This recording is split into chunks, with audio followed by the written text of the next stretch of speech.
brother? All good. All good? How you been? Been good, man. Are you going to be nervous? A little bit. Don't be nervous. Don't be nervous. You know, I'm used to being the other side of this stuff. Yeah, we're going to talk about that. Mr. Dan Dean, president of the Manistee Run Club, journalist extraordinaire, photojournalist extraordinaire. X. On Still. both accounts. Huh? X on both accounts. Nah. Hey, tell me about that. Tell me about when you got started in the newspaper business. Oh, well. How did you get to that point? What did you do before then? How did you get into it? Because I know that wasn't like the beginning of your career. Well, it actually was. Was it? Yep. I was just turned 21, 1983, June. And I got hired full-time at the Observer and Eccentric newspapers as a staff photographer. Where's that at? So the Observer and Eccentric newspapers covered Metro Detroit, kind of surrounded Detroit. The guy who owned it was owned by Phil Power, and he kind of bought up these papers and started new ones, and he was just looking for high-income neighborhoods for advertising. So it's just kind of a ring around from Birmingham, kind of went West Bloomfield, Novi, Northville, down to Livonia, Canton, Plymouth, Westland, Redford. How did you start there? What did you do? Well, I mean, if you go back a little bit, when I was in junior high, my older sister came home with a photograph that she made in a photo class. And she actually printed it, a black and white photo. Yeah, I mean, because let's be honest. It was like, like one of these. Oh, come on. So anyway, I thought that was the coolest thing in the world. And I couldn't wait to be old enough to take that class. I mean, that was the only thing I wanted to do in school was take a photography class. And I did, and I thought still it was really cool.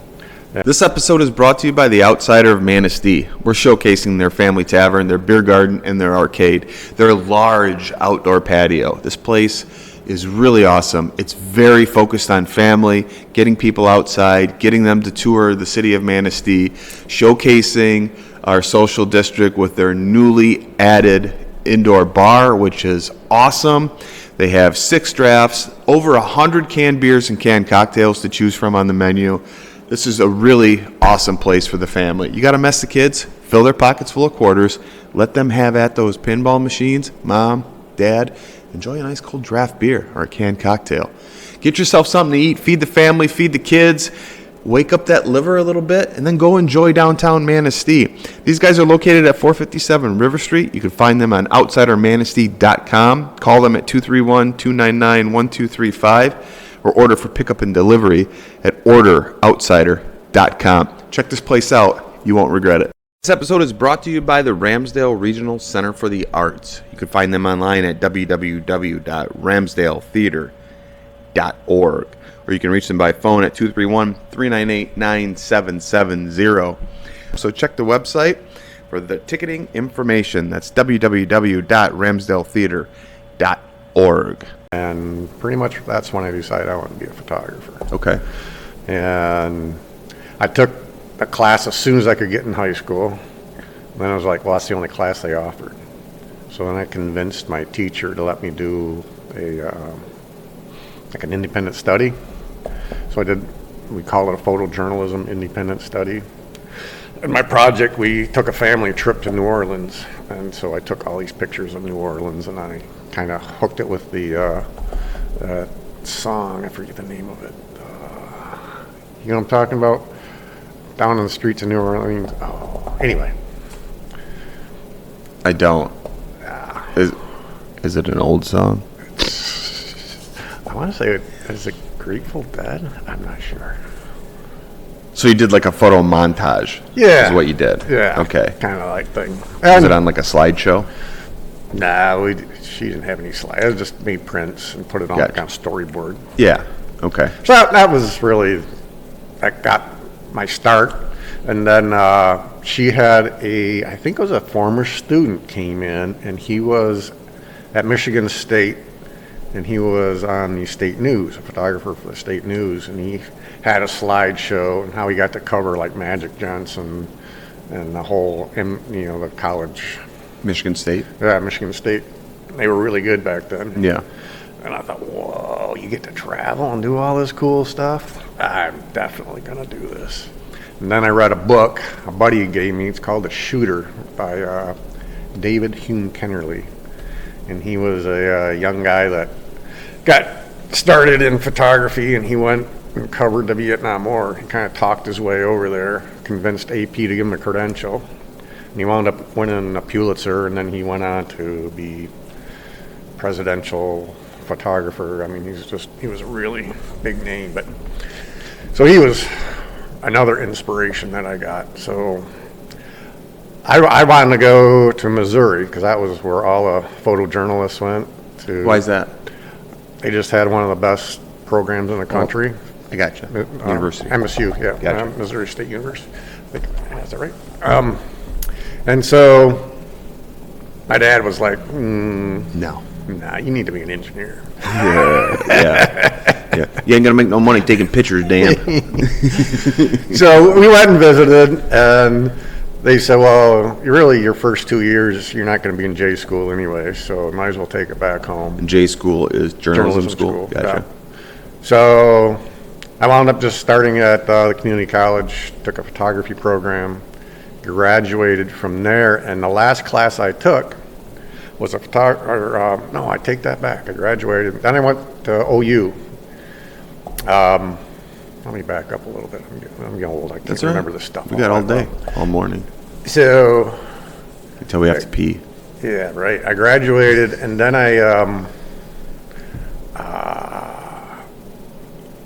what the hell happened? Anyway, no, I started going to OU, but it seems like I wanted to go to OU because I was working. Anyway, somehow I got to OU, Oakland University in Rochester, and I took another photography class, a photojournalism class, taught by a guy who worked for the Rochester Eccentric, which is a local paper in town. And he was really cool, and we talked a lot, and he said that, well, there's an opening on our paper for a photographer. You should apply for it. And he goes, you won't get the job. You have no experience. You're not going to get the job. You have an experience getting an interview. Sure. So I went and I interviewed, and I didn't get the job. They offered it to 2 other people before me, and they both turned it down. And so the editor called and said, hey, we haven't hired anybody yet. You want to come in and fill in? Till we do, we can get you some experience. And I started in like February, and I just never left. So I convinced them. By the time I was done there, I think they had to lay you off because it was union. Yeah. And as a temporary job, you can only work so many days in a row, and then you have to take a week's vacation. So by the time my time was up, I got hired. So I just never left. Well, walk me through the process of you're on location somewhere taking pictures of whatever. So you take the pictures, and how do they get printed to the paper and then out for distribution? Back then? Yeah. Yeah, so, it was all black and white photography, film cameras, obviously. The way we worked, because we published twice a week, Thursdays and Sunday. Anyway, so we would shoot one day, and then half the next day was in a dark room. We shared, back when I first started, I shared a dark room with Artie Manuel, who was like in his 70s, and Bill Bressler, who's about 10 years older than I am. And they both, side note, they both smoked cigars.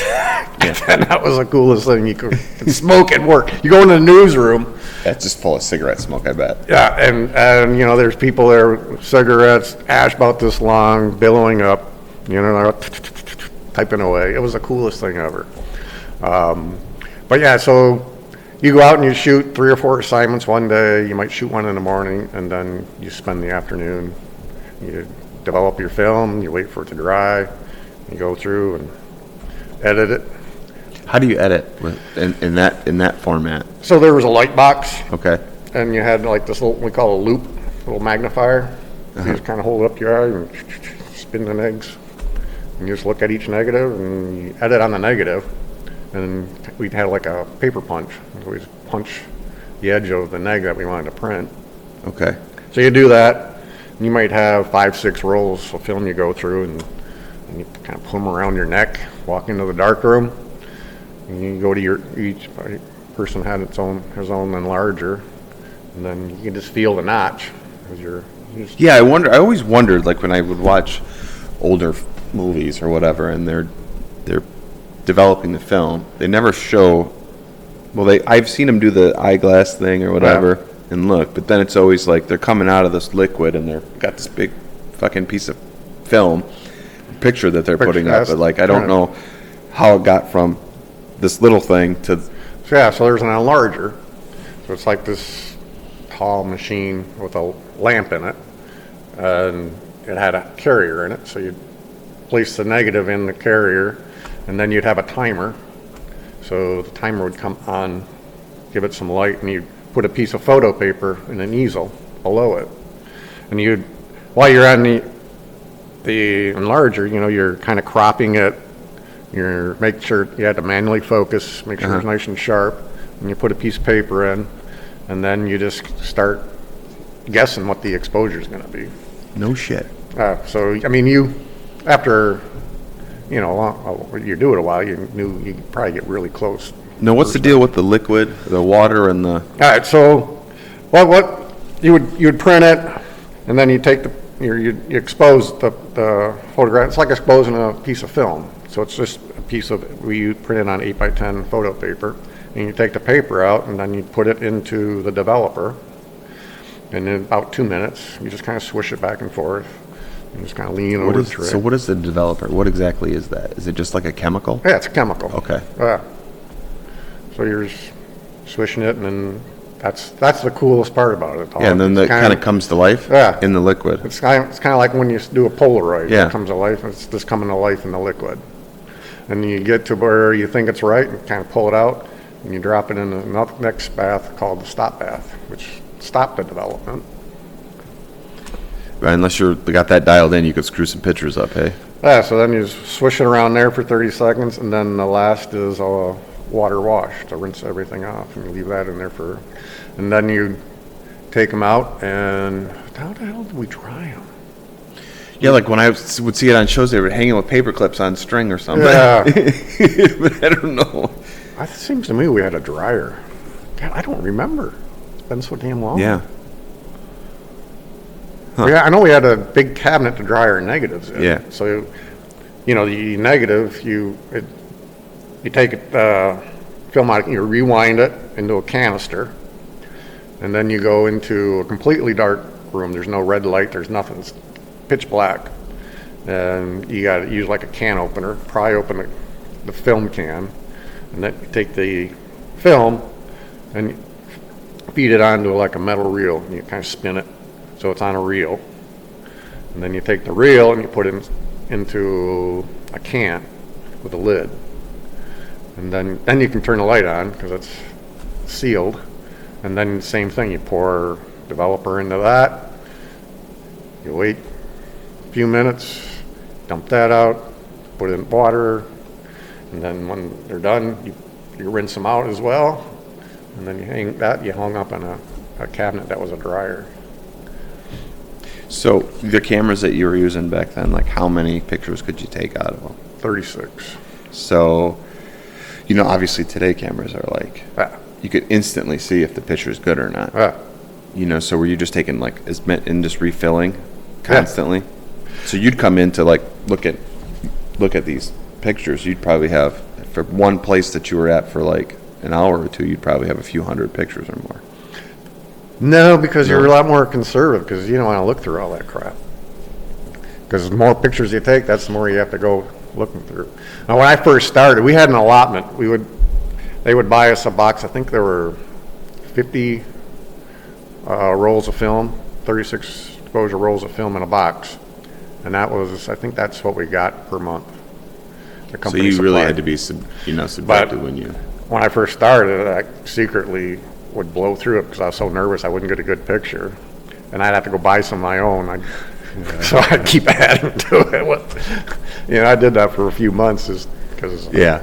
I mean, shit, I was, You want to make sure you get the good pictures. yeah, but I learned real quick that takes a lot of time. Plus it was expensive. I mean, I was only making $12,000 a year.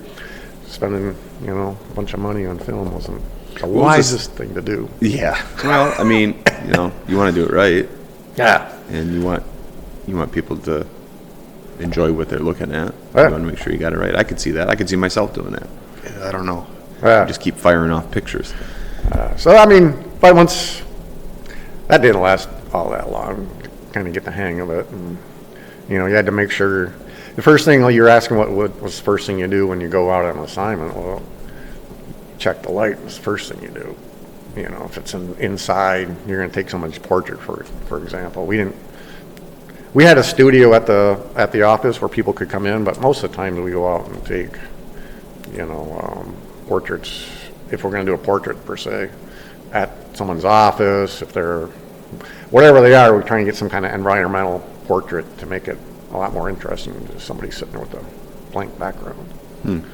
But the first thing you always do on assignment, and you'd see photographers going like this, Yeah. like this, reading the light on the back of their palm, and so when the exposure is like 50% gray, so you kind of adjust what it is on your hand, and you make your adjustment. Shot everything manual, and you just check out the light, and then and it's just about connecting with people, because I mean, it's all about, you got a few minutes to tell this person's story. Yeah. And so the best thing to do is make them feel at ease and welcome. So we just start a conversation. I mean, this is when you're talking, like I said, portraiture kind of stuff. We did a lot of that. Just put them at ease, and yeah. So, but we did a lot of other stuff too. I mean, a lot of sports. High school sports was huge. We covered a ton of high school sports. But same thing. You go into a gym. That was the biggest thing. A lot of these gyms had such shitty lighting. It was. It's not like film or the digital stuff can practically shoot in almost pure darkness. Yeah. I mean, you had to have significant amount of light, because the exposure rating on these films when we first started was 400. And so we would do what we call pushing it. So we would set our camera to, like, say 1600, but your film's only 400. So when you won't go to process it, you had to what they call push it and give it a little extra time in the development bath. And that would brighten it up? Yeah, and it would help bring it up. But then you run the risk of, if you overexpose any kind of whites, your film will toast. So, I mean, there were times that you came back and like, oh man, you just screwed up the film totally. Yeah, or you thought you had the best shot. Oh yeah, there's plenty of times that came back. But we always got something. Yeah. Something to use. I mean, it was rare if you had to go back and redo something. But How big was this paper? back in the day, it was big. We at one point had the third largest photo staff of all newspapers in the state of Michigan. So that would be like Press. Detroit News, Detroit Free Press, you guys. Yeah. Wow. And our circulation on a Sunday was like 150,000. Holy shit. But, I mean, that was right when I started in the early 80s. And it dwindled out, obviously, over time. So when did you stop working at the paper? When were you done working in news? 2019. 2019. So, and you started in the 80s, early 80s. Yep. So from 1980 to 2019, kind of like you saw probably peak journalism at its height, newspaper-wise, and then go down to like it's all digital or there's no newspapers in existence. When I started at the paper, they had a plant in Livonia on Levan Road, and I think they employed right just there like 500 people maybe. They had the printing press was located within the building. You know, we'd have a paper box out in front by the corporate office. And, you know, on print days, when they put the paper, there was a line, cars picking up the paper. Because back then, there was no, if you wanted a job, if you wanted to sell a car, you wanted to buy a house, you bought a newspaper for the classified ads. I mean, they literally had a monopoly on advertising. Yeah, Small bit advertising like that. And they made a ton of money. I'm sure. Yeah. I mean, I think the profit margin was somewhere in the 20% for most newspapers. So, but I also remember we got called into this big meeting. I don't know when it was. And the president of the company's up there and now, and this was just after Monster.com started. Yeah. Dude, Monster.com. Monster.com was the beginning of the end for newspapers. Because I didn't realize it, but recruitment advertising, I mean, you paid a buttload of money to advertise in a newspaper. If you were an employer looking to hire somebody, that was very expensive. And I think remember it's expensive now to advertise in a newspaper, and I think based on what you receive from it, depending on the circulation, and that it's. I think that print advertisement's dead. That's just my opinion, but yeah. I mean, don't get me wrong. I mean, I try to buy our newspaper locally, but I don't buy it for the ads. Yeah. You know what I mean? Yeah. So I don't look at the ads. Well, yeah, I mean, there's a whole lot, and going back to that meeting, and I remember him saying, now, when classified advertising comes back, and he said, mark my words, it's going to come back. We all looked at each other, uh-oh, we're in trouble. Yeah, dude. Because everybody else could see it. There's no way. We're done, man. I mean, a site like Monster.com, made so many other sites because of it. You know what I mean? Because that was a classified site. But now, like with Angie's or whatever, which is Craigslist, Facebook Marketplace. I mean, these are all stealing from the same one idea. Yeah. Wow, that just took me back. I can remember going to Monster.com and being like, hey, what can I fucking find jobs too? Yeah, job listings. You could buy an armoire, a duvet. Your car, whatever, man. Whatever. Yeah. But he was the guy who owned it. Had a good thing going. I mean, we had a national advertising division. I mean, because they would combine, instead of, each newspaper, he was smart enough, he could buy into the whole 150,000 thing. Plus he, I think at some point, and I don't know exactly, because back then you didn't talk to advertising people. I mean, there was like a steel curtain. Really? Because they wanted nothing to do, try and keep, everything on the up and up, and didn't want anybody thinking, all right, we're favoring an advertiser or something like that. Oh, I feel you. Yeah. But they had, deals with, I think, a paper group downriver, and where they would share with these national advertisers. And they did really well. Not to mention the local ads and the classified ads were just pages and pages. I mean, when I first started, you pick up a Sunday paper, it was an inch thick. That's wild. And it was real estate ads, auto dealerships was huge, So, yeah, it was a good time. And then by the time I left in 2019, so we had that the corporation was called Hometown Communications, and they owned two or three. They owned a weekly in Lansing. I think they owned something in Ohio. But by the time, and I don't know how many total they employed, but like I said, I know there was at least 500 in that building when I started. And when I left, I was a managing editor. They call me content strategist. Ah, yes. Yes. We're working online now. We had been bought by Gannett. We got bought by Gannett. I think he sold it in 2005 or something like that. And so it was me, and I had 13 people, 14 of us, I think. Was all that was left. Advertising department was gone.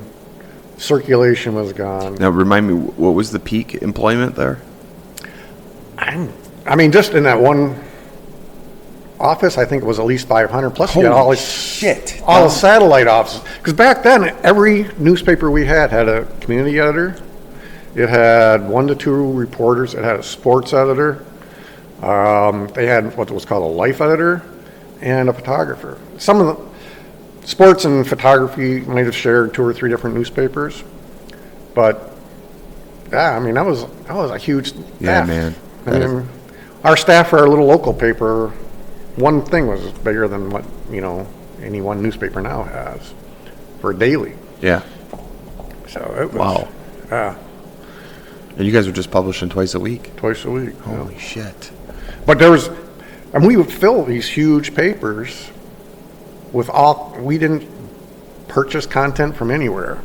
Everything was. Yeah, I was going to ask that. Would you like take a national story and just plop it in? No, because you had to belong to like AP to get the national story. So, no, everything was produced by us. I mean, we would fill huge papers, front to back, it's all written by staff. And that paper's not in circulation anymore? Most of it, I believe, is gone. I think they ended it 2 years ago, maybe. The print productions, I think they may have held on to 3 or 4 of them, but yeah, it's all online now. It's called hometownlife.com. So, yeah, and after Gannett bought us, I mean, sort of became almost like they had the agreement where you couldn't share because of the JOA.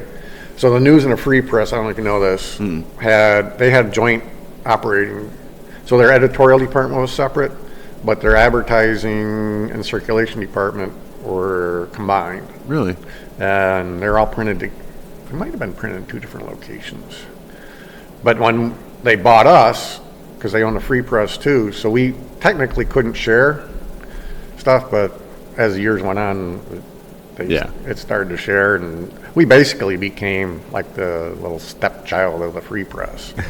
And if they wanted something covered in the suburbs, they would just pick up our stuff. Unless it was a really big story and they think we'd screwed up, so they would send their own people. But So, like, you spent all this time with this one paper. Yep. Ever have a desire to print? Okay. Yeah, when I started there, I figured, because I got into it because I wanted to travel and see the world and do all that stuff. And so, little story went in. So I started in '83, and in '85, I had met this guy on an assignment, old guy. He was in his 70s. He was a master gardener. I don't know why I can't remember what I took his picture for, probably some gardening thing. And we got talking, and he told me about he would take a trip to Peru every year. And he was picking back in, I think it was the 50s maybe, he was looking through National Geographic and he saw this thing called the Trans-Andean Railroad. And they built a railroad over the Andes Mountains in Peru. So he wanted to go check it out. So on one of the shutdowns, because he worked at the plant, one of the auto plants. So he took a vacation down there and he wound up meeting people and he would go back every year. So some of the people he met were these, I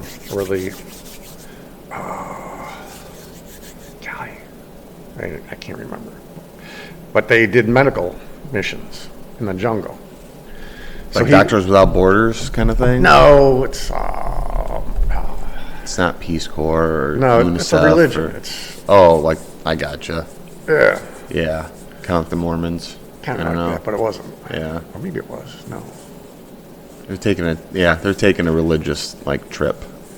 Yeah, but it was. But there was this couple missionaries. They were missionaries in Peru in the jungle, and so he would go down there every year, and he would. What? We're getting there. We'll figure it out together, Dan. It's a long time ago, man. I'm getting old. I can't remember this shit.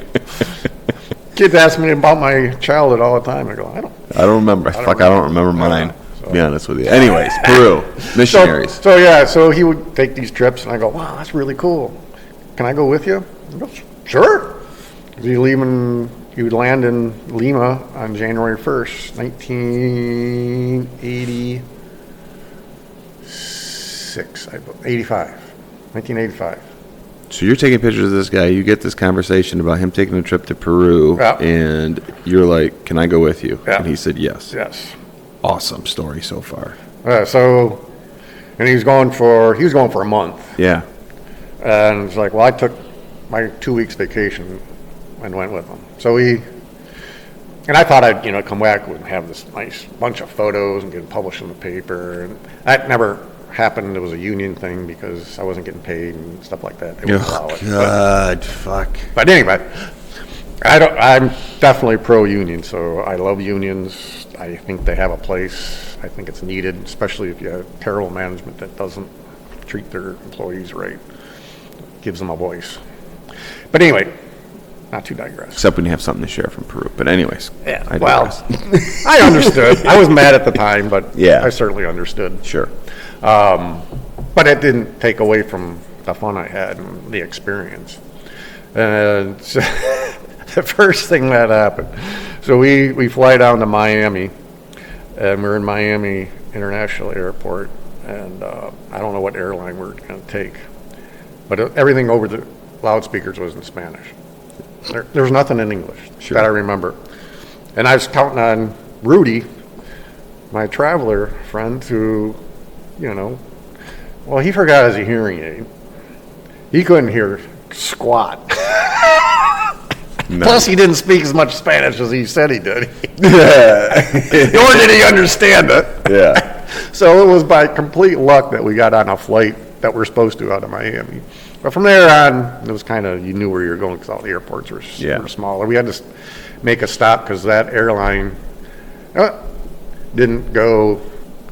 To get to Lima, we had to take some Peruvian airline, and they weren't allowed to land in the United States for some reason. I don't know. So we had to go to some island and switch airplanes. I got this vision in my head of like in the Indiana Jones movie where you guys are like holding on to dear life in the plane and there's chickens and baskets and shit and goats behind you. Not on the airline, but there was a taxi trip I took that was very much like that. But yeah, so we landed in Lima, and he had a friend that lived there. He was like a consulate for somebody, so he lived in a upscale part of Lima, but when we got to the apartment, you look out, like the apartment complex next to is like bombed out or whatever. It looked bombed out. It wasn't, but Yeah. it was built but never finished. So we did some sightseeing around Lima, and then we took the airline, or the Trans-Andean Railroad, up to, I think it was called Chipotle. No, not Chipotle. Not Chipotle. Not Chipotle. Oh, God. Anyway, this small town that had a market. And then we stayed there the night. And then we took a taxi on the way back, which was like a 60-something Malibu or something Rubles. like that. So we hail this guy down. He's going to give us a ride. So we drive maybe 100 yards. And he goes, oh, parks the car, wait here. So he takes a gas can, goes running down the street, comes back, fills the gas.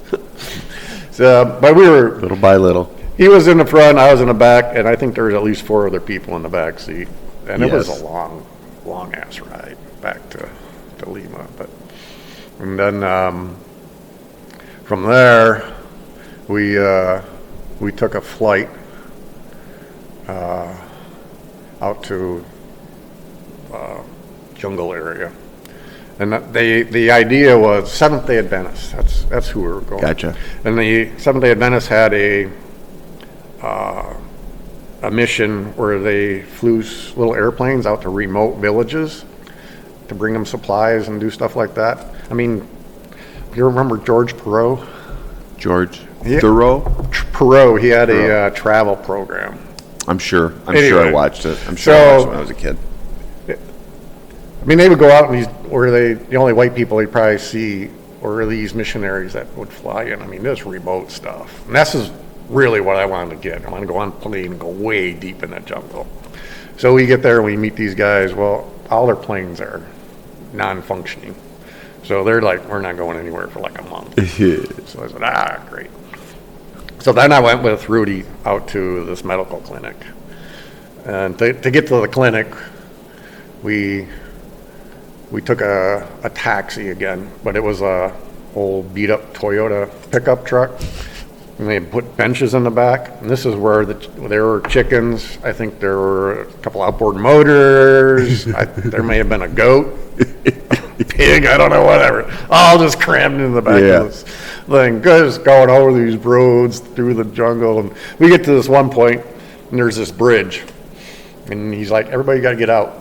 Because it ain't going to hold us if we all go over. So they drove the truck over, and then everybody had to cross, and then we all got back in. So then we wind up on this river, Huancayo, Peru. I think that's where that. Okay. So anyway, we wind up on this little river. Actually, it's a big river. And Rudy goes, "Oh, we got to have our last cerveza before we go, because they don't, they're not going to allow us to drink there." So we had a cold beer on the banks of this river out in the middle of the frickin' jungle, and then we get in this dugout canoe, and it's got what they call it, a pecky peck, like an old Briggs and Stratton motor with this real long shaft, so they could raise it out of the water and put it down. Okay. So we pay this guy, and we get in this canoe, and we had like an hour down the river in this canoe and wind up at the medical clinic. Was there any point where you're like, how the am I going to get out of here if there's some wild shit happens? Because it is already wild to me. I'm thinking already like, all right, what's my exit strategy? Yeah. You've taken 2 planes, a couple of trucks, a hollowed out canoe with a peck on it or whatever. You're trading animals to get to the next destination. You're going deep into the jungle. Yeah, I was like, what, 24, 23? That thought came to me a little bit later. So we hung out there, got some great photos of this clinic. People would come down on their little dugout canoes, and it was right on the banks of the river. She would pull teeth, and I had a picture of this poor little kid getting his tooth yanked. And, mom's holding it. She's holding it. She's nursing a baby. She's holding the kid. The little brother's holding his feet. Jeez, oh, Pete. Tell me you got a picture of that. Huh? Oh, yeah, I do. I should have brought it, but Yeah. yeah, it was just cool. So I spent a week. By now, I spent a week there. So then, yeah, it was time to go home. Well, Rudy's staying. So you got to backtrack this shit on your that's own. when that thought, I was like, how the hell am I going to get out of here? Thought came into my mind. It was like, what is the strategy? Get me back. Yeah. back. And it was a ride, I will tell you. So rather than do that whole dugout upriver, their property, they own property because their daughter was born there at the missionary. So they were able to buy property in her name. She was technically a citizen of Peru. Okay. So we basically hiked through the jungle through their property and caught that road. And so we just hung out there till the truck was going back the other way. And he flagged it down. He spoke in Spanish to him and told him, he's going to the airport in Huancayo. This is what you got to do. And so off I left. And I remember there were a couple stops. He's like, get off here. And I'm like, no, airport. They're like, okay. So I think they dropped. They took me back to the town where the airplane missionary was, because that's where the airport was. So got back there, and the guy was supposed to come pick me up. And it's not like you don't have a cell phone. There's no pay phone or nothing. So he told me where to meet him, and somehow they communicated this. And so I'm sitting there, and an hour goes by, 2 hours go by, 3 hours go by. Just sitting there going, where am I going to spend the night tonight? Right. That's what I'm starting to think. Finally, the guy showed up and took me back. Could you imagine? I mean, like today, if you had a cell phone, like how many phone calls would you have made? Like, get me the fuck out of here. Am I in the right spot? Where are you? I've been sitting here waiting. Instead, you're just like, all right, I'll give the guy till nighttime, and I'm going to find a place to sleep. Well, that's pretty much what it was. Jesus, dude. So anyway, spent the night there. He got me on the airplane back to Lima. That couple that we met, they picked me up at the airport. That was seamless. Spent the night with them. And then the next morning, they got me a taxi to take me back to the international airport so I could make my trips back home. So, and I've never seen like military with machine guns standing around before. Yeah. And so going back, that was the first time. I must have missed them when we arrived, but to get back into the airport, you had to go satisfy these guys that you belong there and you had your passport and everything. So we went through there and got into the airport, had my ticket, go to the ticket counter, and they don't speak English, but they're like, flights, somehow I'm got that the flight is full and you're not getting on, dude. So I'm like, oh, what the? And so it happened to be, there was a couple next to me from Chicago that spoke Spanish, and they said, hey, come here. It's all right, they do that all the time. But just don't leave. Don't go back there, just stand right here next to this woman because she's going to start calling people. And you want to be there ready to go. And so sure enough, I don't know, 15, 20 minutes later, they go, yep, go. And they didn't get on. They had one seat left, and I got it. Holy shit. Okay. And they were like, we don't have to go be anywhere. You just go. So I was like, wasn't for them, I'd probably still be sitting in frickin' Lima. Wow, dude. So what do you do with all these pictures? Do you have tell me you have them uploaded on a site that I can just put the link in the show notes so people can see them. I do have them on my Flickr page. Yeah, you'll have to send me that link, Okay. and then I'll There's put it some in the there. show I mean, notes. I narrowed it all down to Sure. just the that medical clinic thing. I made it like a photo story. And, Yeah. but yeah, I probably had 20 rolls of film I shot there. And then what was kind of sad about it is when I got back, I never really hooked back up with Rudy, the guy that I went with, because I got transferred out to the Birmingham office. When I landed and went back to work, I was no longer in the Livonia office, and he lived down there. I was in Birmingham, and we never connected. And Did you ever try to get these photos published? I only not tried with out your the paper, but No. anywhere else? No? No, I didn't. You really had kind of restrictions because you were hired, as an employee of a newspaper. So where am I going to take So it? you can't take it to Yeah. National Geographic. or I something. probably could have taken. I don't think they would have been interested. I mean, there was no big story to it or anything. Yeah, So I gotcha. it's just not cute. It was a nice feature story of a local guy Yeah, from Livonia going. and I wonder if they could have just done that. They could have done a story on you and had your pictures go in. Yeah. But son of a bitch, you needed me, dude. Yeah. So years later, this is actually just a few years ago, because we were already living here. Okay. Yeah, I came across all these photos, all these negatives in a box. I was like, damn, I never even got them back. Never connected with Rudy and gave them to him. So started, and I was telling my kids about that, and go, well, what's his last name? I go, Fudus, F-U-D-U-S. They're like 10 minutes on their phone. And I go, well, Welcome to the future, Dad. I got his grandson on Facebook here. Here's his phone number. You guys can connect. That's rad. So we did. We met at Shorts in Bel Very Air because cool. they were in Traverse City, and they brought like 15 people from their family, just so we could have lunch together and hear my story about Grandpa Fudus. And so I told them all about it.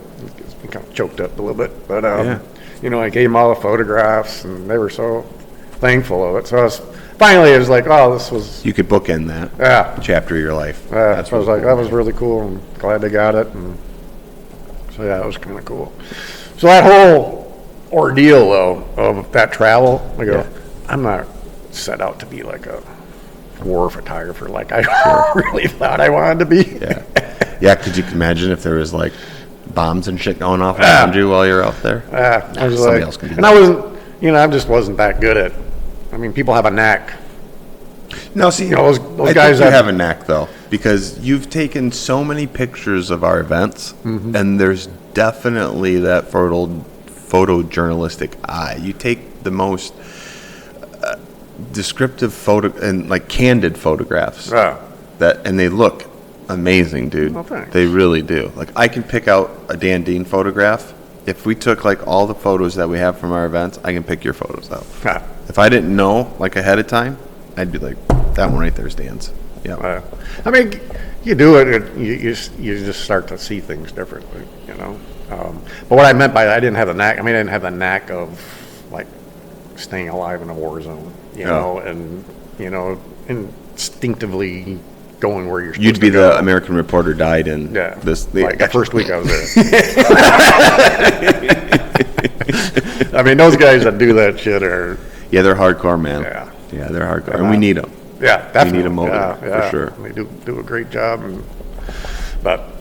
So, and I wound up, working at this twice a week. Even when I was there, all right, I'll be here 2 or 3 years. I'll be at the Free Press or something like that. But that never really happened. I did get a interview at the Detroit News. I think it was '93. And I was a finalist, and I didn't get the job. And it kind of worked out because that was just before their strike. I think I was interviewing late at the end of the year, like right around December, and I think they went on strike 2 or 3 months later. It was a long strike, but that was the only time I even interviewed for a job in 25 years or something like that. I was there 35 years. Nice. Yeah, and it had its advantages of working for a twice weekly. I mean, you got your weekends off, unless there was a game to cover or an event to cover. It's not like the pansy reporters that could call on Monday and say, "Oh yeah, what happened at that event?" Couldn't call up on Monday morning and say, "Hey, what the photos look like?" You had to be there to take the photos. Well, speaking of being somewhere to take the photo, you have a fairly famous photograph of Chris Webber. Is it Chris Webber? Yeah. I mean, I wouldn't call it famous, but it's pretty, as you would say, dope photo. It's a dope photo. You want to talk about that?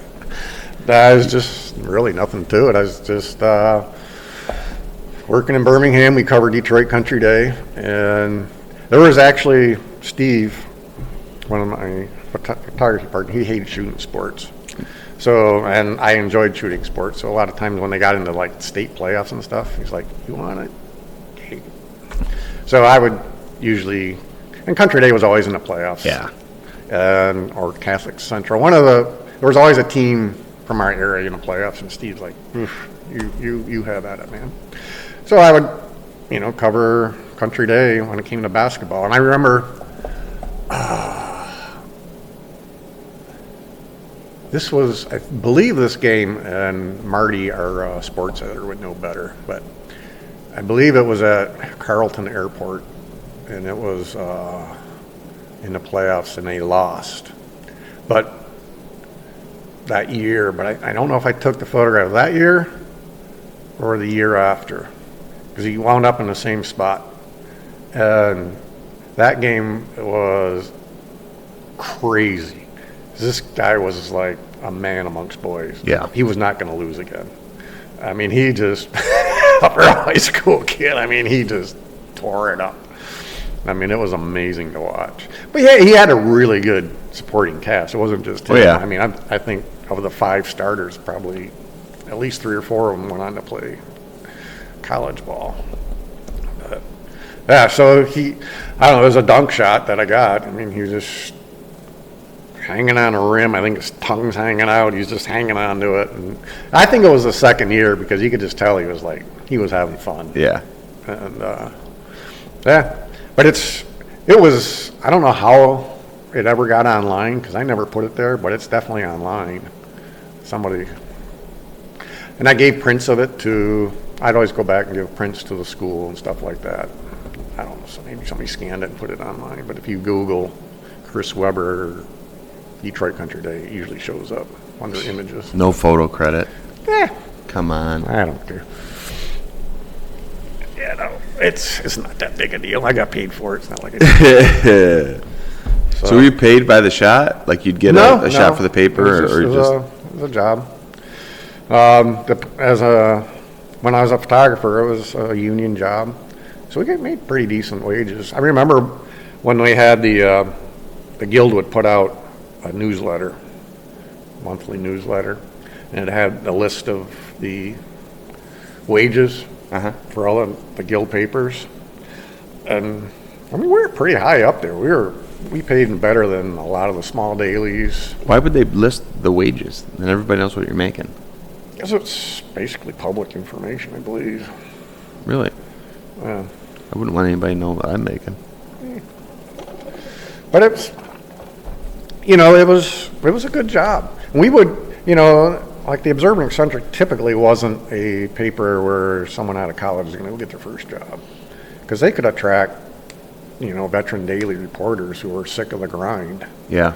Come here and, this would be their third or fourth job, maybe, or something like that. But we had awesome staff of reporters. I mean, they were so damn good. It's not, you think of a weekly newspaper and you think of some podunk, fresh out of college reporters, and it wasn't that way. I mean, we had people that came back from the news and the free press, dailies from all over the country would come here and work for us. So it was, and photographers were, we had a guy that went from our paper to the LA Times. Really? A photographer. I mean, people just don't go typically from a weekly to a daily, much less, well, they might go from a weekly to a daily, but not freaking LA Times. I mean, that guy, he was before my time when I got there, but he was awesome. We had a guy that went from our paper to UPI. He was a staff photographer for UPI. Another guy went to a guy and the lady on her staff at the time, she went to the Free Press. Both of them went to Free Press, I believe. So, yeah, I mean, it was a hell of a staff. It was a lot of fun, man. It was best. I couldn't think of a better job. Then I got out of it. I did that for photography for 15 years. And I'm not sure why, but I just had a whim. I applied to be an editor because the editors did the layout. And that's kind of into how our pictures got played in the paper, because a lot of times they were real shitty at it. Okay. And so I was thinking, man, if I could be an editor, I could help our whole staff by getting better placement of our photos and, stuff looking better. So, and my editor at the time was really cool, and he's like, well, you want to apply for it? Sure, I'll interview. And so I think that was like Thursday, interview Friday, and I started Monday, something like that. And he's like, I'm not giving you a chance to say no or to change your mind. Good. So I was like, and I had, I wasn't a writer. I had never written anything. In 2 days I had to figure out how to write an editorial. Because the editors, one of their jobs was every Thursday had an editorial in the paper, and I had to edit people's stories. We had a copy desk that, we would edit, and then it would go to the copy desk. We would edit for content and stuff like that, and ask questions, and then the copy desk would fine tune it, everything, make sure, fact check it and whatever. No errors. Yeah. So, I mean, it's not like I was totally alone. Right. I had a lot of support in that.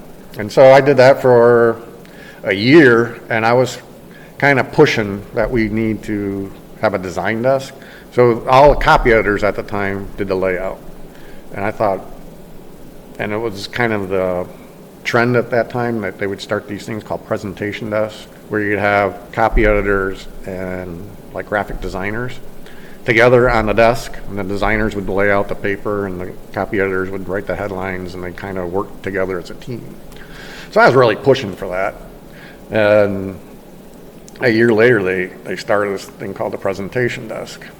And so I went from being the editor of the newspaper to being in charge, they had the Wayne County and Oakland County, so I was in charge of the Oakland County presentation desk. But it didn't turn out the way I wanted. Why is that? Because they took a step. They were doing it because we are now corporate owned by this time. They're Sure. thinking, oh, we can do this with less. Okay. That was their thinking. Yeah. I thought, oh, maybe they took my great idea. Had nothing to do with that. It was all about how can we dwindle down the staff Yeah. a little bit Yeah, here, yeah. you know? So, I mean, I interviewed for it, and he told me how many people I'd have, and I said, ain't gonna happen, dude. You know? And he goes, well, you want the job or don't? Because this is what it's gonna be. All right.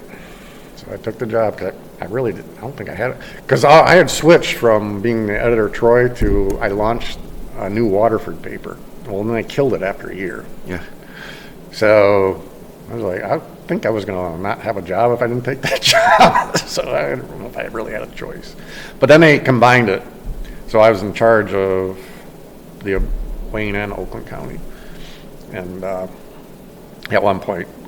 But, you know, I as time went on, I got to, as I hired new people in, you know, kind of get some people that were more design oriented rather than copy edited, you know, their strong suits. So I kind of blended the staff. So I had my really strong copy editors, and we had some strong designers, and there were three people that it's a rare combination to have that analness to be a copy editor plus a creative side.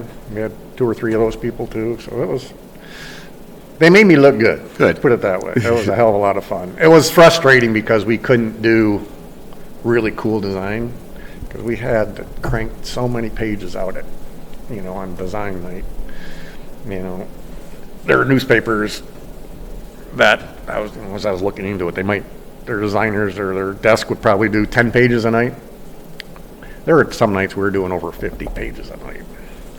I mean, it was long, 10-hour shifts, just hammer it. It's not 2 days a week taking pictures. No, no. So, and I would jump in. So one of my jobs was to clear all the pages. So I'd be the last. What does that mean, clear the pages? So they would design them, write the headlines or change the headlines and whatnot. So I was the last person to look at, and I pushed a button. Say yes or no. And well, yeah, I may have to make changes or whatever, and then when I signed off it, then it went to press. Gotcha. So, yeah. That's the life in the paper business. Yeah, and then, you know, I don't know how much more you want to know about it, but as time went on and digital became more and more, Gannett took the design duties away. So reduced our staff some more. So we were just copy editing, and then we would send our stuff to Louisville, Kentucky. And they had a huge desk there that would print all of Gannett's, or design all of Gannett's newspapers. So then we were just in charge of copy editing. And then at the very end, I think we had one copy editor, and I think they were taking over the copy editing too. So that's when they offered buyouts. Yeah. And of the 14 of us, I think 11 of us were eligible. We were all a bunch of old farts by then. And all 11 of us took it. And so we went from 14 people left carrying the observer and eccentric flag to 3. Wow. They rehired, I think, 4 or 5 people to fill it out. So it still went down from 14 to like 8, Yeah. 7 or 8 total. So, well, that's it in a nutshell, man. Yeah, well, that's a good spot to segue to when did you become this athlete that you are today with the running? I know we talked about this before, but I don't remember. Have you always been a little bit of a runner, or has it just been? No. I mean, I ran track in high school. Yeah. I ran mile. I mean, I thought I was pretty fast, but we had kids on a high school team that were amazing. There was a set of twins that routinely, if they wanted to, could run in the low 430s. Jeez. But they would split them up. you know, whether, depending on who we were running against, they either put one of them in the mile or the 800 or 2 mile or something like that.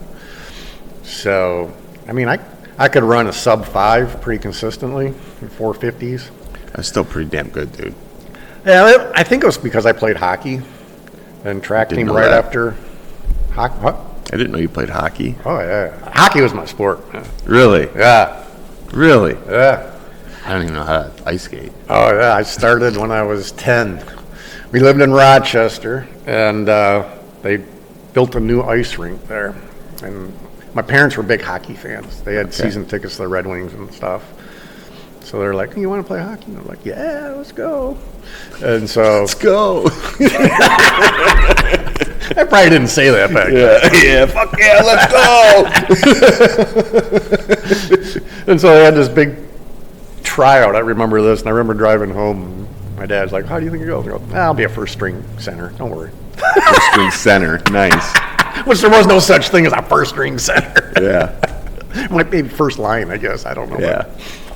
And I did wind up playing center. I was actually really good the first year.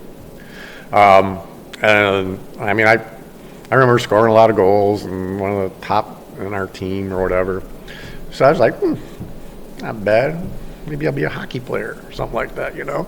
Well, the next year comes along, and we all went to hockey camp together. Yeah. Somewhere it's called Beehive Hockey Camp in Ontario.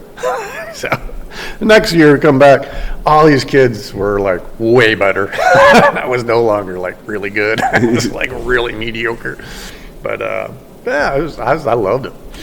And I played, and they didn't have a travel team until I was 10, 11, I don't know. It was called Pee Wee, which is what, 14, I think, when you start playing Pee Wee. Yeah. And so, like, yeah, I'm going to play travel.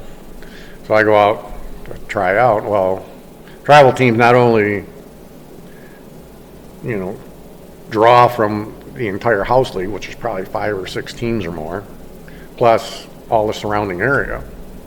So I thought I was stacking that team, dude. I thought I was a shoo-in. Sure. I go out there and I got cut. I didn't even make the team. I was like, what the? How could I not make? I was pissed. And so it was another humbling experience. Yeah. Like, yeah, you're not that good, dude. So the next year, I think I went the next year. Yeah, and I got cut again. And I was like, fuck. But right after they had the tryouts, the team I was trying to get on, they were holding a turkey tournament over Thanksgiving. Well, half the team went up hunting with their dads. And so the coach calls, and I guess he needed players, so he asked me to come out on team. And so I was pissed. And I was kind of wimpy when I played. I was really light. I didn't like checking. I was like, man, but I would play, and I could avoid it. But I went out there, I was pissed. I was just wanting to hit somebody. So I'm waiting, and he's like, you're just going to stay here. When I call you, you're going to go. So I went out in one shift, came back, and I'm just sitting there for a long time. He's just waiting to give somebody a rest. Well, so all these, you switch on the fly. Yep. And so they were jumping over the boards. What coach had, I don't know, he was looking the other way and he wasn't paying attention. So I see the center come off or whoever else. I thought, I got a coach! And go, poof, jump on the ice. And like I said, I was pissed. I wanted to hit anybody. Yeah, like slap shot. Yeah, the puck goes in the corner. I go, boom! I go flying. The guy didn't even drop, you know. And I get up and so I wind up with the puck. And I crossed the blue, and I had a shitty shot. It wasn't very good. And I wind up, and I just took a slap shot, and it was the best shot I've ever. I didn't score. This thing, the goalie Sailed. never freaking saw it, and it banged off the crossbar. I was like, whoa, where did that come from? And I come off the ice, and I thought coach was going to man, great job, dude. No, he was probably pissed. Oh, he was pissed at me. He slammed me down. He goes, you go on the ice when I freaking tell you can go on the ice. It doesn't even matter at this point. So I don't know if I got back on the ice or not, maybe once or twice after that. But I remember after the game, the coach came up, kind of gently grabbed me by the, he goes, you're on my team next year. Nice. So I was like, all right. But from that time on, hockey just became like so much more enjoyable because I was no longer afraid. Yeah. You know, I was getting hit, and that matter of fact, I enjoyed it from that point on. You know, it was like I loved going in the corners. I was that guy who would stick his butt in the goalie's face and tip shots in. I probably scored more goals tipping shots in than I did, you know, actually shooting. But yeah, it was a lot of fun. I played as long as I could. Played for that team, and then high school I played for a Royal Oak team. Coach, I went out for the tryout, and he goes, "Man, we got a pretty stacked team." And he hired a buddy of mine from high school. And he goes, "Well, you have a spot on defense. Can you play defense?"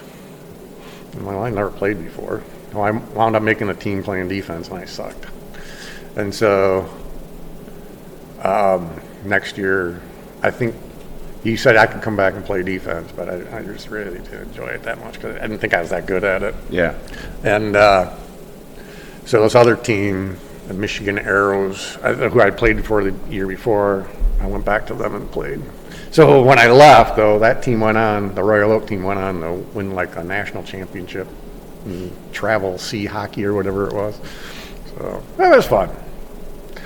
But you got in condition for it. I think that's why I could run a mile. I mean, it was a sprint as far as I was concerned. Sure. You know, but 2 mile, nope. And I went out for cross country once, and I ran one race and I quit. You guys are freaking nuts going 3 miles. And that was till... Yeah, like at what point in your adult life were you like, I'm going to get into running? I briefly got into it. I got divorced at 30, and I decided I really want to drink, but that's probably not a good idea. So I'm going to run. My mom actually, I moved, because like most divorced guys at 30, I moved back in with mom for a few months. And I had a habit of reading the Free Press every morning. And so I'd drive down to the corner drugstore and ride back. My mom one day was like, why don't you just walk? Be good for you. Get some air. Yeah. Get stuff out of your mind. So I wound up walking. Moms are always right. Yep. And a buddy of mine from high school I ran track with, good friend of mine, he was getting an apartment, so I wound up moving in with him, but he was a cross-country coach. So, you know, we started running together, and I think I clocked myself, not on track, but around, I could still run a 5-minute mile. But that lasted, I don't know, it didn't even last 6 months. So, you know, when I became an editor at work, it's like, whoop, just that being, you know, walking around being a photographer, completely different than sitting on your butt for 10 hours a day. You know? So I got really fat and out of shape, and my mom became a runner. And Really? Yeah. She did, her and my dad did the Senior Olympics. No shit. Yeah. So, you know, anybody over 50 can get into the Senior Olympics, and they have track meets, swim meets, whatever. So they did track. Mom would run 3 mile, a 5K road race, and the mile run. I think she made on the 800 too. That'd be kind of cool. I don't know if it was her idea or mine, but having 2 generations running, a lot of people do it, but I thought, nah. So and I think Josh was in middle school at this time, and he got extra credit if he ran a local 5K, and I think I might have done it him once or twice, but I think I walked most of it. So my mom, she was this runner, and so she signed up for the 5K at the Detroit Free Press marathon, you know, that weekend. So she's going to run the 5K. Well, back then they ran the 5K Sunday morning after the marathon went off. And so I'm working downtown Detroit at this time at the Free Press building. Yeah. And so my mom calls me up and goes, you know, I need to ride down to, you know, the race. It was in October. And I go, Mom, I am not driving downtown Detroit on Sunday. I got to go down there 5 days a week. Pisses me off every time I go down there. Last thing I'm going to do is go down there on a Sunday. Right. And she's in this big running club. And I go, there's got to be somebody from the running club that would take you down there. But I was teasing. Of course I was going to take her. So I took her down there, and we got to see the marathon start. I was like, holy shit, this is so cool. Yeah. He goes, I want to do this. Which I had no idea what the hell involved in running a marathon. I didn't know there was such thing as a half marathon either. So the club is called Hope Water International. They would raise money for clean water wells in Kenya. And so they would have this program. You'd sign up, start in April, you'd have their first run. Hundreds of people would do it. It was huge, those big churches that was sponsored it. And so I went the next April, I was, I think, 54, signed up for the half marathon, and they gave a training plan. And I was like, follow this for, 18 weeks or something until the race. So I followed that thing religiously, man. I didn't miss one workout in that. So we get up to August, and it's Senior Olympics. And so I signed up for the 5K and the mile run, just like my mom. So we go to the start line. Everybody ran together. I don't know if men and women ran together. I think, no, just all the men ran together, and then all the female women ran together. So I'm standing there, and I haven't run a race since high school. Sure. And in high school, it was just, we used to call balls to the wall, man. Yeah. Whether you're playing hockey or racing, you just flat out, you go. So I'm standing there, and I'm like, but I know I'm not running no 5-minute miles anymore. I know that shit. So there's this little short guy. He's in a singlet, one-piece singlet. He's looking pretty badass. He's gonna run in a wrestling outfit. Yeah, basically. But they put our age on the back of our calves. And I'm looking down, and he's 70 something. I hear him talking to this other guy. He's tall. You could tell he's a runner too. And they knew each other, and the old guy was like, I'm going to take it easy and run 10-minute miles. I got another race tomorrow. I'm just going to jog it. I'm thinking, I can run a 10-minute mile, I bet. So we go out. We get to mile 1. There's a Stopwatch. student because at Oakland University. And she's just calling out the time. 7:59, 8 minutes. I'm like, that's not 10. I'm like, yeah, I feel all right. I'll see how long I can hang with this old dude. Right. So we get to mile 2. Dead nuts, 16 minutes flat. 2 8-minute miles in a row. And I'm like, I can't do this. I'm like, dude, I'm ready to die. So I was like, all right, old dude, you win. I'm not going to catch you. But then I see these 2 guys in front of me. I couldn't read what their ages were. And I was like, well, they kind of look my age. I'm just going to kind of hold back. Maybe I can catch those guys at the end. I still just got this race mentality. Yeah. Because that's the only thing I knew about running. I didn't know about pacing, hydration, nothing. So that's the last thing I remember in that race. I somehow crossed the finish line, completely blacked out, passed out, whatever. And the next thing that I can remember to this day is I'm leaning against this kind of like this cement planter, and there's a nursing student. She's giving me a banana. You go, you okay? I'm like, yeah, I guess. And Josh and Heather were standing there. So I'm eating a banana, and like 2 minutes later, I go, I don't feel so good. Wow, I gotta lay down. So I lay down, and I literally thought I was dying.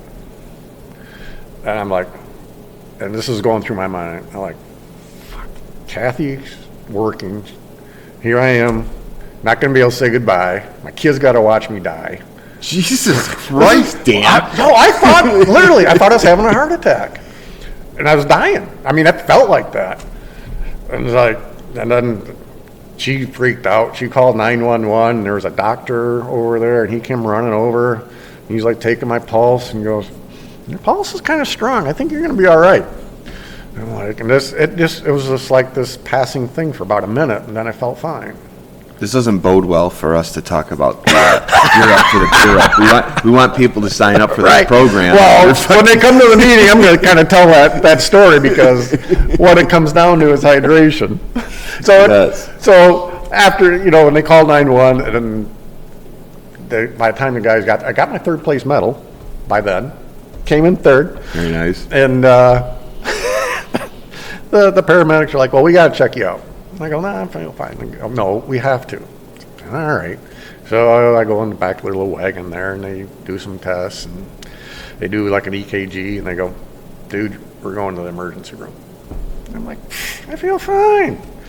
He goes, no, we're going to the emergency room. And I said, well, I'll go to the emergency room, but you're not taking me. I'm not paying, Yeah. 800. It was literally a mile away. I'm not paying what it's going to cost me for you to take me there. And he goes, no, we're taking you. I had to sit there and argue with these guys to convince them not to take me. And then finally, they were really pissed off. They pulled out an iPad and said, all right, when you die, you got to sign here, willing to say it's not our fault.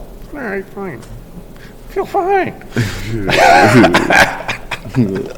So I go to Bob and I go, yeah, you should probably take me to the ER. You guys are real adamant about me going. I don't know what the deal is. So I go there and they run a few tests and they go, well, you seem okay. And I got one more test to do. And they came back and they go, you're not going anywhere, dude. Your heart enzymes are elevated. You probably had a heart attack. No shit. Yeah. So I'm like, really? I feel fine.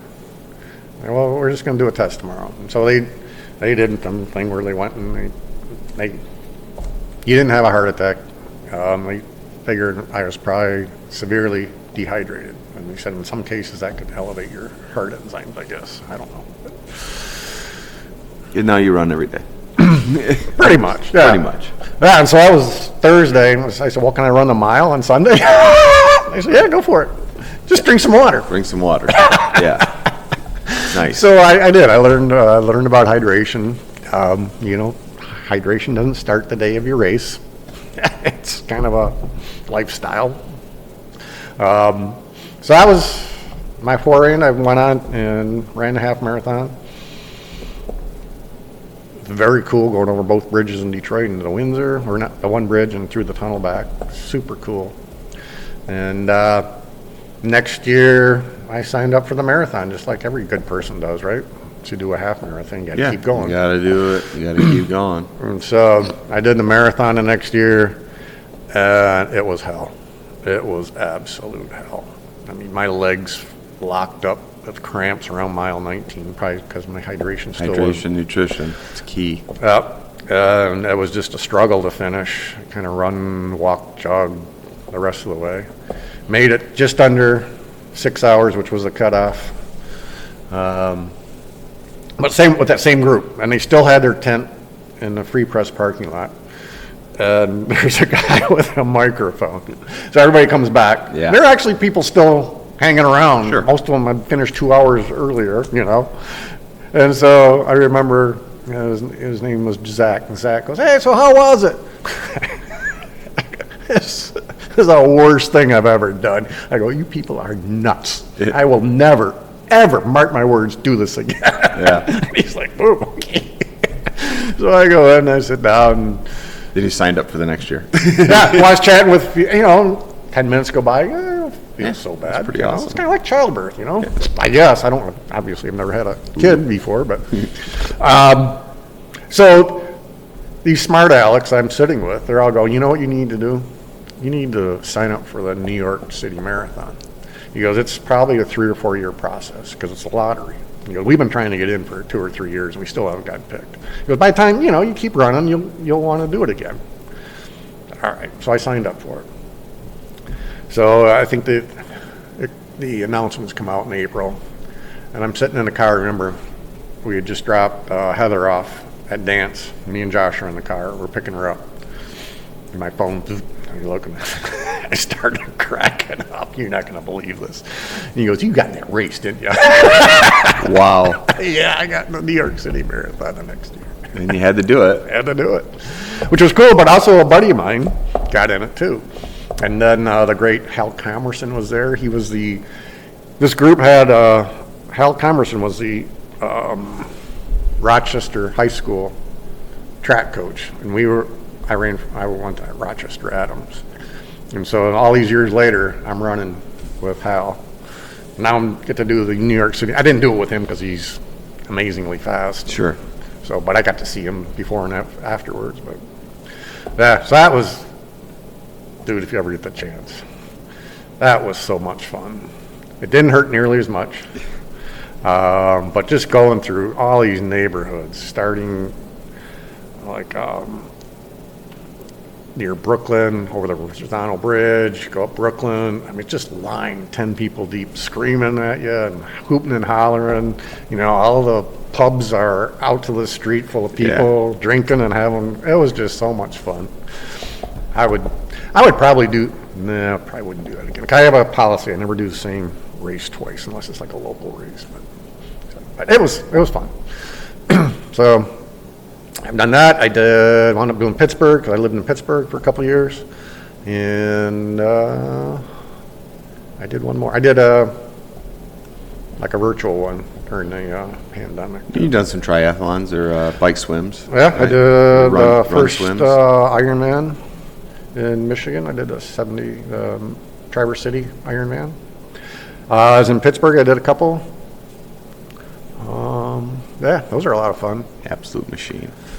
I wouldn't say that. Not like Dr. Reamer when you had on the other day. He's a machine. Well, let's talk about this. You're the president of the Manistee Run Club. Before you talk about Gear Up for the Pier, Yes. why don't you just let everybody know kind of talk about Manistee Run Club, and then talk about what's going on here with Gear Up for the Pier. All right, well, the Run Club, it's obviously a club dedicated to running.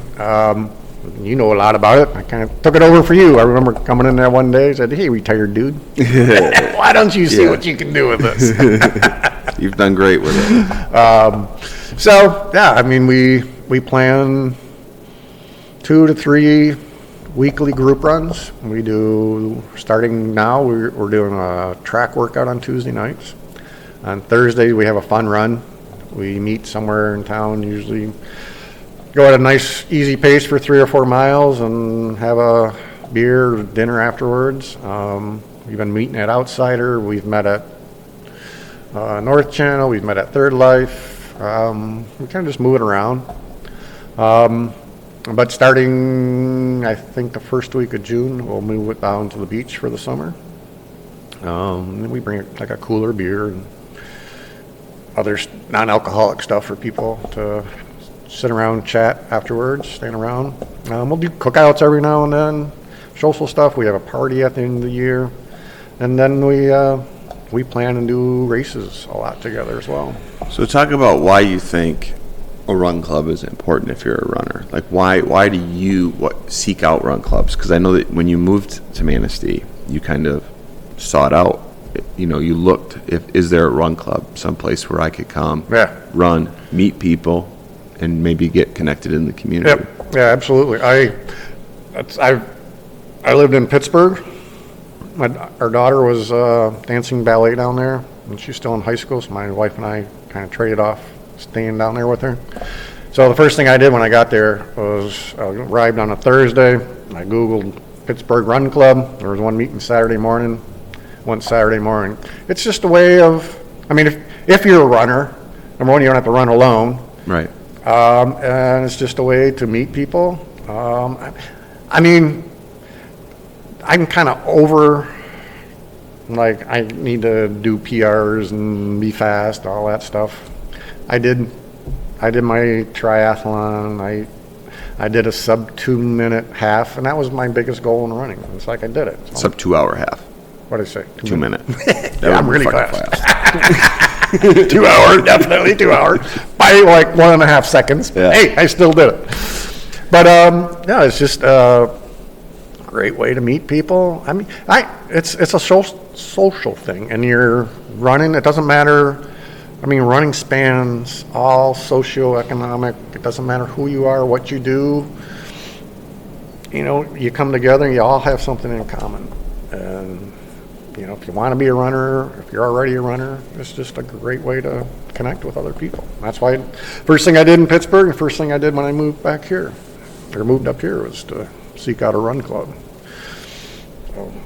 So one of the things the Run Club is doing is for my event, Run the Pier, Summer Running Festival, July 27th, they put together what they're calling Gear Up for the Pier, which is kind of, it's a better way of saying Couch to 5K, and it's encouraging people, number one, to get out and train. Yep. And if you're not a runner, and you want to get into running, or you have been a runner, but maybe you've taken some time off and you want to get back into training, and you want to have a goal to achieve, the Gear Up for the Pier is a training program, start to finish, Yep. getting you ready to run and finish a 5K race. And this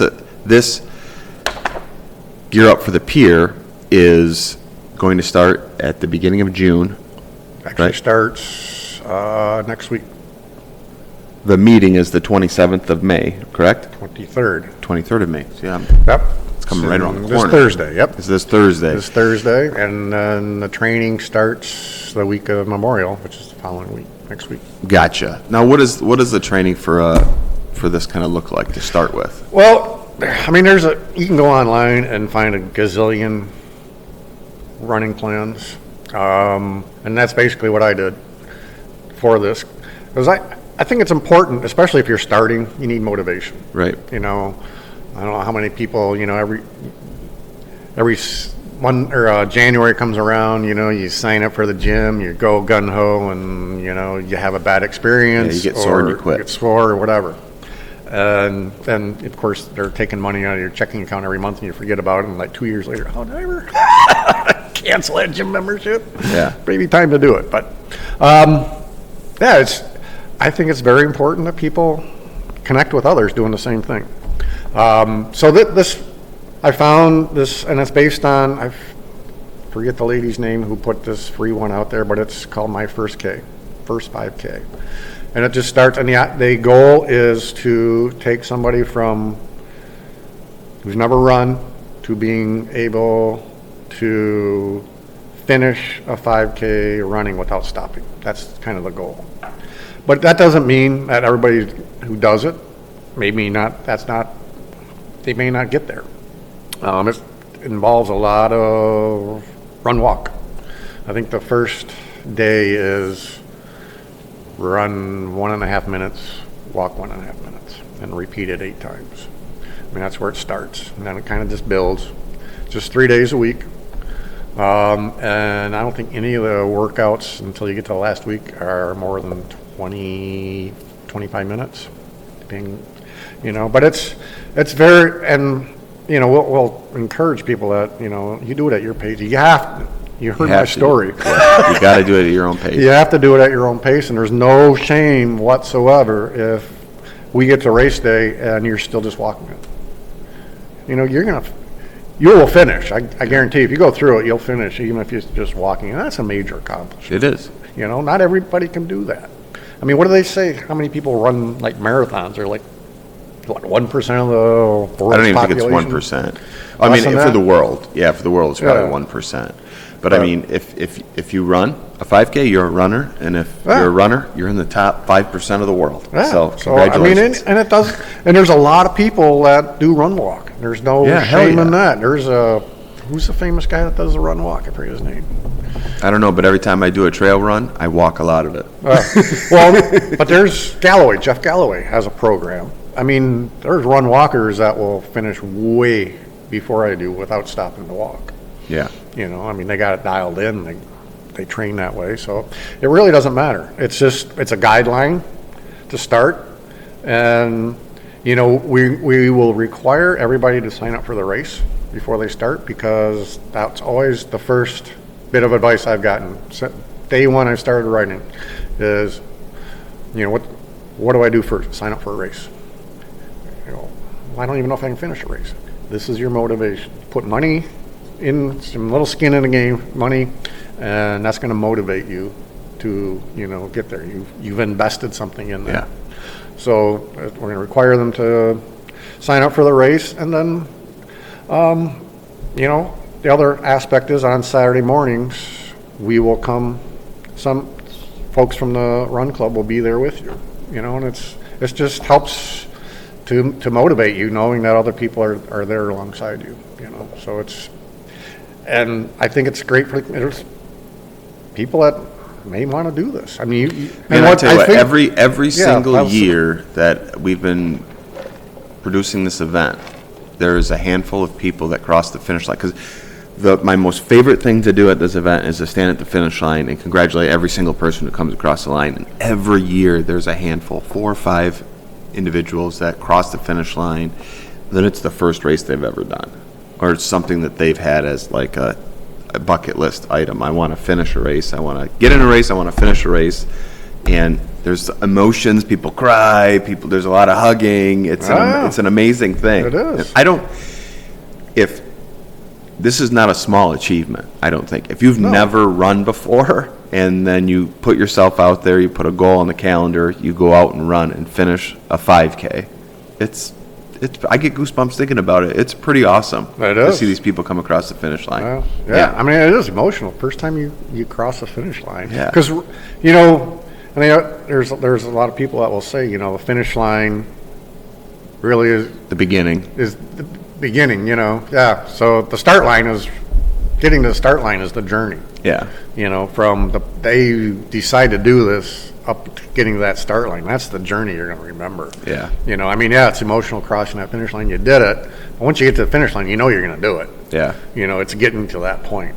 Yeah. You And know, that's that why you whole- sign up for the next race almost immediately, Yeah. because it's the getting to that point. Yeah. It's all the stuff you did to get to the finish line. That's all the shit that you remember. Yeah. And this is, what, 9 weeks? So, I mean, you're investing 9 weeks of, even if it's easily an hour and a half a week that you got invested if you just do the very minimum. Yeah. I added to the plan, so, you know, I know there's a couple of people that have signed up that are returning runners. So kind of have some optional days in there. It's still run walk, but, you know, and it's 5 days a week, or it can be 4 days a week. So there's on the plan 5 days mapped out. So if you're a returning runner and you think you can handle it, you know, you can add in those extra days. But, you know, very important part, we've said it, keep saying it, is go at your own pace, listen to your body, you know. So, and if you do, I think anybody can do it. And how do they sign up? Sign up by sending us an email, manasteerunclub@gmail.com. Our meeting's in It's coming up. 3 days? 3 days. 3 days. It's going to be at the Spicer Group offices, 7 p.m.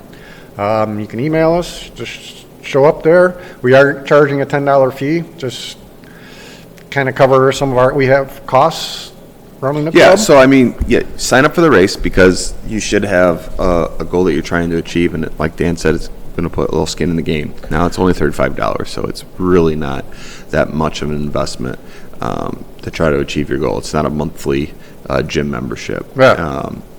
You get a T-shirt if you're one of the first, or I'm sorry, you won't get a T-shirt. You get a finisher medal if you're one of the first 500 to cross the finish line.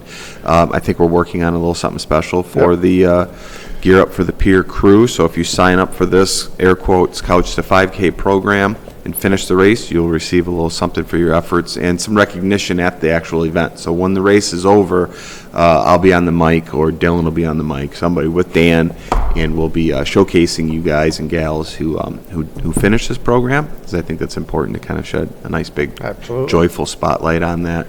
And the $10 donation to the Rug Club is going to go to your award for finishing and kind of help bolster, you know, the Run Club. It's important. They are a nonprofit, so every little bit that goes to them helps kind of continue these kind of good things that help lift up our community. So.